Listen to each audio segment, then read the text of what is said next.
The newspaper review here on High Impact Television, and our guest joins us, public affairs analyst Emeka Nwatu. Thank you for joining us on the newspaper review this morning.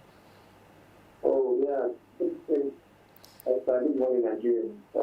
Well, I have to ask, have you seen the recurring story on almost every paper, the EFCC,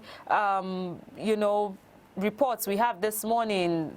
EFCC arrest accountants general alleges 80 billion naira diversion. What do you make of this story, first of all? What was your reaction when you saw it in the papers?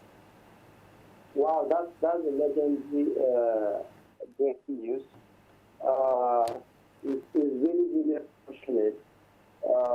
That in itself has compounded our woes. You know, I mean, a country that is thriving, a country that currently we're having an inflation rate that has jumped to 15 or 17%, and the highest in over 8 or 10 months, and such kind of, let's say, a landmark fraud is happening, meaning government that we enjoy to fight corruption. For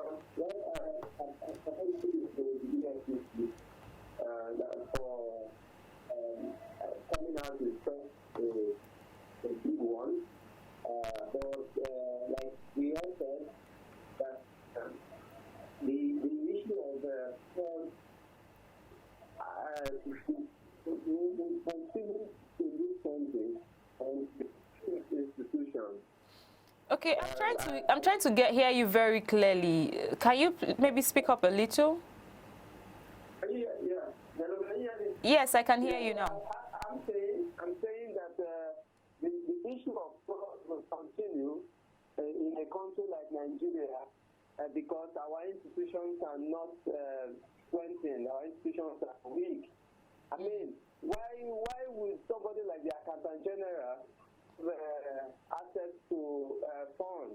I mean, he should just be in charge of administrative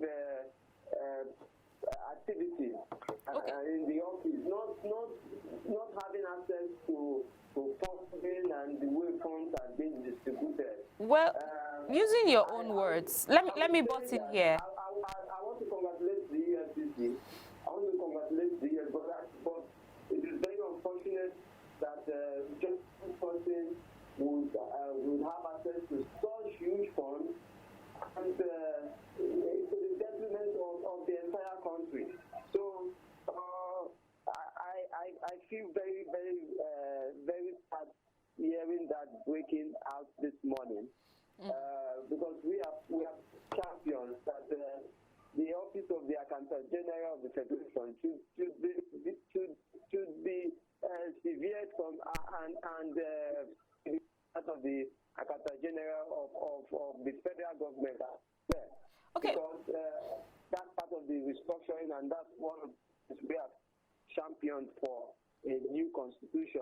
Let me butt in here, Emeka. So are you saying that our institutions are not strengthened enough to stop people from looting this kind of amounts? How strong should the constitution be to let people know that you should not touch this amount of money? Is the suffering in Nigeria not enough reasoning for people in positions to be able to stop losing? This is a huge sum, and ASU is on strike for an amount that, I mean, if the country can put it together, we would have our educational system working. So how strong should the institutions be to be able to convince office holders not to touch the Nigerian money? Yeah, I mean, you know, over time, what has been the challenge of public officers has been greed. Because outside of those other funds that are kept under in trust, under their care, they are well taken care of. They are well taken care of. So I would say that when they are upset, the president of the country should be in charge, because if the president, for instance, just looks the other way, and people would, there is no periodic report. There's no periodic report. I mean, we saw this coming. A few months ago, there was an audit report that says that 7 billion was missing in the office of the accountant. But nothing. There was no probe. There was no probe. Nothing was happening because the president appoints the general of the federation, and it's a political position, and that's why we are saying that for an institution to be strengthened, that office, which is very, very important, should not be a political office. Okay. It should be separated. It should be. You should have the accountant general of the federation, and then the accountant general for the federal government. Okay. You know, everybody will put each other in check. That's how to strengthen the institution. But when he takes command of the president and instructions, and he communicates with him directly, he may do whatever he likes because he feels like he's answerable to just one person. He should be answerable to Nigerians, not to the president. All right. The Federal Republic of Nigeria. So that's how we should start by the institution. If not, even if you remove him and put somebody who is a friend, you know, that person would be tempted to finger public funds, and Nigerians will suffer for it. Like I said, this shouldn't be happening now because, like in your introductory remarks, we should be investing more in education. Investing more in human capital development. We should see how to stabilize the economy. Have an economy in just a few days. We are talking about inflation that is over 17%. Where are we going from here? And our schools have been on strike for just. What are the demands of ASU, for instance, that just little funds here and there would have just jerked it off? The cost of governance in this country is expensive. You can imagine, something people seeking the presidential fund just because they want to be part of the loot of this country. Oh, okay. You understand? And then they ask some of them to be, and they're coming back to say they're not with that, making a whole mockery of governance because they see public office as an opportunity to serve themselves, not to serve the masses. You know, let's not. Let me interrupt you here. Just go by Irene, they should bring them to book. Let me interrupt you here so that we don't spend the whole morning on that particular headline, so that we can look at other headlines as well. Some other top stories here. You already mentioned ASU, but I didn't want you to just say that as in passing, because I want us to look into what ASU is saying today. As at now, as we speak, some major highways have been blocked in Nigeria, and just to be able to get the proper attention that they need, the students are taking matters into their hands, trying to speak up for themselves. And this morning we have ex-minister faults states varsities, protest rocks southwest Edo state as well. There's the part where I think it is the Vanguard newspaper that talked about how the students are on highways stopping motorists from moving. So the not everyday man and everyday woman buying and selling, importing and exporting, moving from one state to another is also being affected. This ASU matter, if you could just tell us briefly so that we can look at other topics, other headlines as well on the paper. How do you think that the state's universities are to be faulted here? How are they contributing to the ASU strike, according to the ex-minister?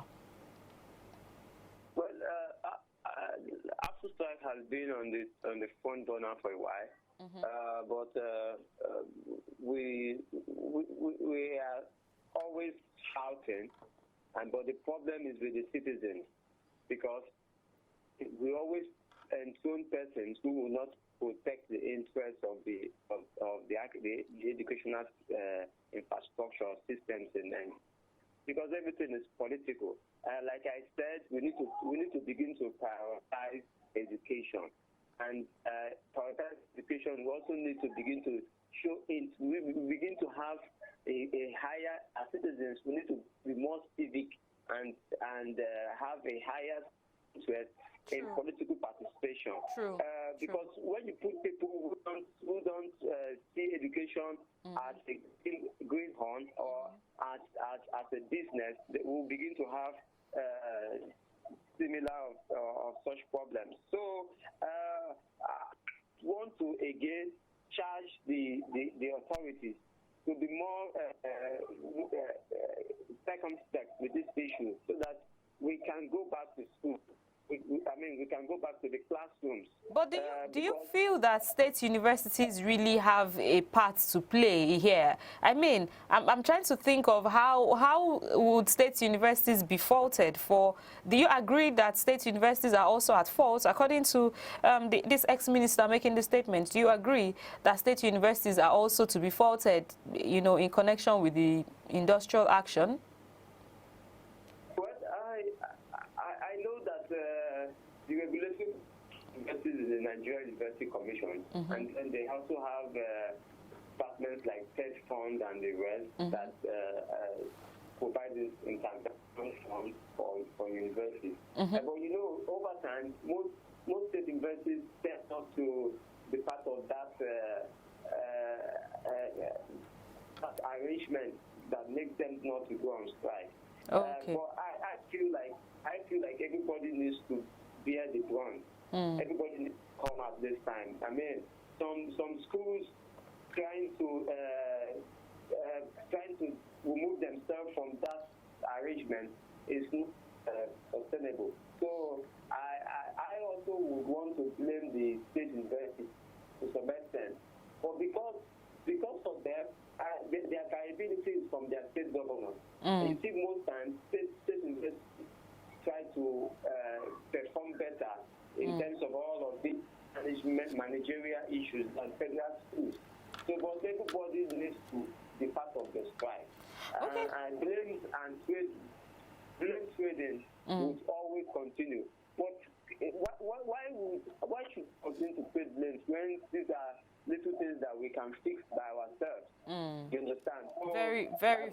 I don't want to join in Blaming.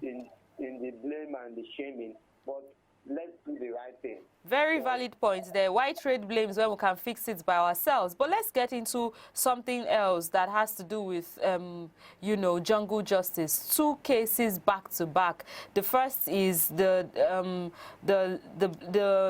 lynching of Deborah Samuel. This happened in Sokoto State. You must have heard about that. And the Punch is telling us this morning, blasphemy, mob action, criminal in Islam. Deborah's killing is un-Islamic, says President of Muslim Lawyers Association. Then let's go to Lagos lynching. Engineer's widow demands justice. False ritual claim. 123 motorcycles seized. So you must have heard of the trend of mob action back to back in Lagos and in Sokoto. With these kinds of headlines in the papers, which way are we headed for in Nigeria right now? Because one happened in a part where you say, okay, it is dominated by a particular tribe in the north. This other part now is in Lagos. This is an urban center, and this happened. 123 motorcycles seized. That's the updates we have this morning. What do you make of these headlines before we go to the next headline and leave the Punch newspaper? Very quickly, I want to say that it's high time Nigerians begin to provide human lives rather than religious inclinations or sentiment. Because I want to see a campaign where people begin to say Nigerian lives matter. You know, so in overseas, like in the Western world, you see that there is so much regard for the life of just one person. You understand? And also, I think we need to also begin to have a uniform criminal justice system, particularly for jungle justice or such mob action. Okay. You understand? So that wherever it is happening, we need to have a legal framework that can bring those culprits, you know, to justice. So, and I would say that the emergency response in Nigeria needs to be strengthened, because the situation whereby there is intelligence report that somebody is about to be killed, and then there is no security intervention. It doesn't really speak very well for the country. And then we have them spilled around security funds. But when such things are happening, they don't come to the rescue. So I would say that we need to up our game. The security agencies need to begin to prioritize human lives, because our life really matters in this country. Because if this is not done, such circumstances or situations would always continue. And it's unfortunate that Nigerians are killing themselves, regardless of whatever orientation that we have. So we need to reflect more on ourselves and love ourselves more. We need to love everybody as our brothers and sisters, and then be tolerant to our beliefs, because everybody, the way I reason is not the way you reason. So we need to begin to learn to tolerate one another, so that we can live together as a country, and not politicizing the lives of Nigerians. I'm going to hold on to something you said. Our emergency response should be more effective, so that if somebody makes a call and says this is about to happen, there's swift action to stop it. The last headline I'll take on the Punch newspaper before we move on to touch other papers is timetable. INEC talks tough on 18 parties. Okay, talks tough as 18 parties fail to conduct primaries. It looks like INEC is becoming, impatient and trying to insist that these parties, political parties, should have their primaries conducted at least by June 3rd. That's the deadline that we have now. What do you make of INEC's move? Are they putting the parties under undue pressure, or you think this is the right decision to take at this point in time? You know that we currently have an electoral regime in Nigeria, which is the new Electoral Act as amended. So that document has set out timelines of guidelines for the conduct of general elections in Nigeria. It just be guided by that document or that legislation.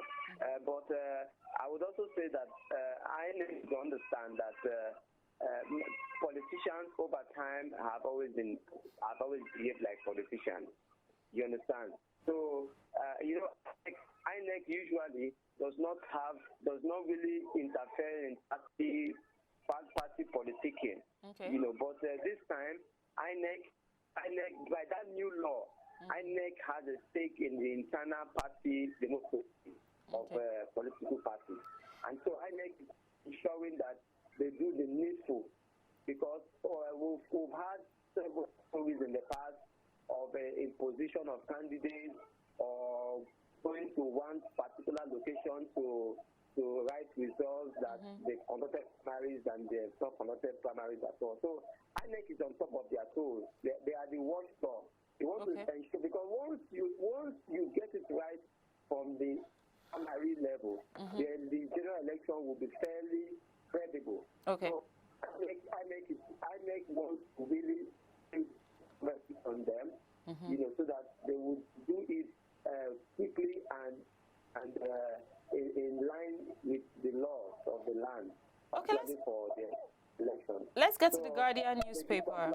Let's get to the Guardian newspaper because of our time. I'll take one story here and move to the Vanguard very quickly. Federal government faces tough choices to stabilize economy as inflation bites harder. The rider says inflation rate jumps to 16.8% in April, highest in 8 months. Fuel scarcity, insecurity hike in Jets A1 compound woes.